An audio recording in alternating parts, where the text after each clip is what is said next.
for decades, our culture has insisted on something approximating a position of moral relativism.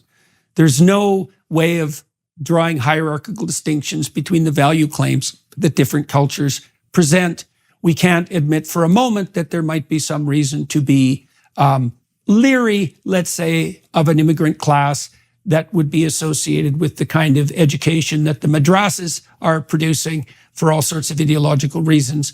We can't make any allowance for the idea that some immigrants might be more difficult to integrate into our culture than others. And that is a thorny problem, don't get me wrong. But now, so we open the floodgates, let's say, and we find out that there are people who don't have democracies in their own country because they don't have the culture for it, let's say, or the desire for it. And they bring those attitudes along with them. Surprise, surprise, because they weren't just freedom-loving, oppressed people striving to be free who are now thrilled to death to be in a democratic country, but people who are pretty damn prone to bring all of the problems that they had in their own country along with them.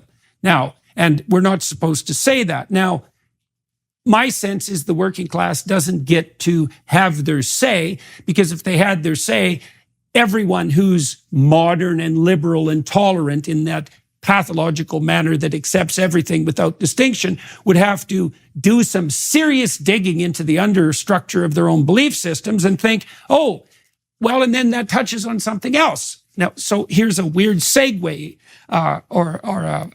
what would you say, idea that popped into my head, an association. Richard Dawkins announced himself as a cultural Christian. So then one of the things that makes me ask is something like, well, what is it that the West has right, that the enemies of the West have wrong, that's percolating at the bottom of all of this mess, that's driving what? That's driving the relativistic arguments of the pro-immigration types, but that's also fulminating this terrible clash of cultures that we unsurprisingly see emerging on our streets. It's like, so the question first is like, what the hell's driving the massive immigration into the West? Because we see it in Canada, maybe worse than anywhere else at the moment, or at a more rapid rate than anywhere else. Canada is so damn peaceful, it's hard to destabilize it, but we're working hard on that. So what's driving this? Is it the insistence? Is it this ideological insistence? It's a lot of things. The one is, as I've warned about for a long time, one is something that isn't inevitable, but is hard to resist, which is the simple ease of movement in the 21st century, the relative cheapness of travel compared to any previous century, and the knowledge through the devices we have in our pockets around the globe. I mean, 3 billion people are on WhatsApp alone.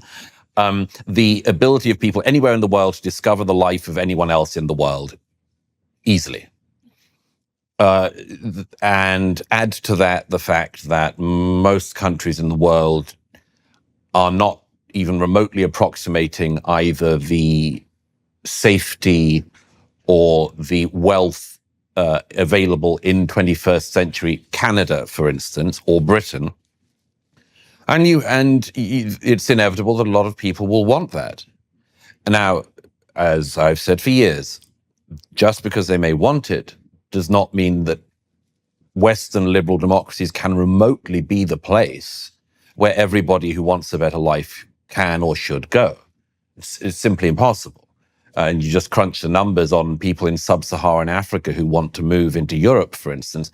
And if that happened, if the third of sub-Saharan Africa who want to moved, Europe would totally unrecognizable.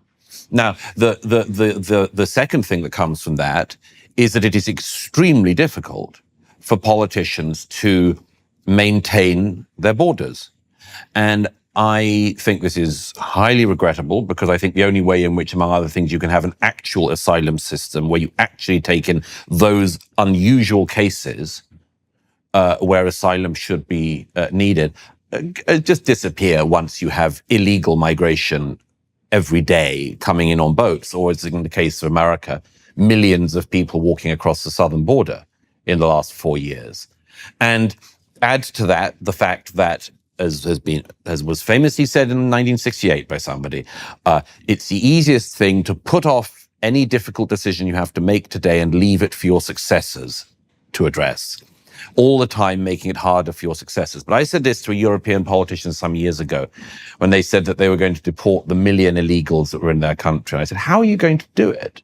Because you and I know that on day one, if you rounded up everyone who was legally in the country and put them on buses, trains, boats, the first woman or child crying would be on the front page of every newspaper the next morning. And by day two, you would have to stop because of public pressure. That's just, it seems to be a reality for the time being. By the way, until such a time emerges, and it could, where the society says we don't give a damn anymore, we don't give a damn, that may well happen.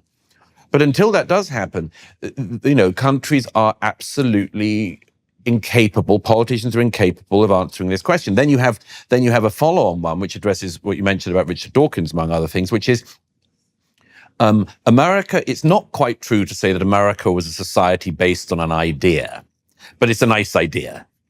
America was based on an idea, but the idea came about because of the people who founded the Republic, the United States of America.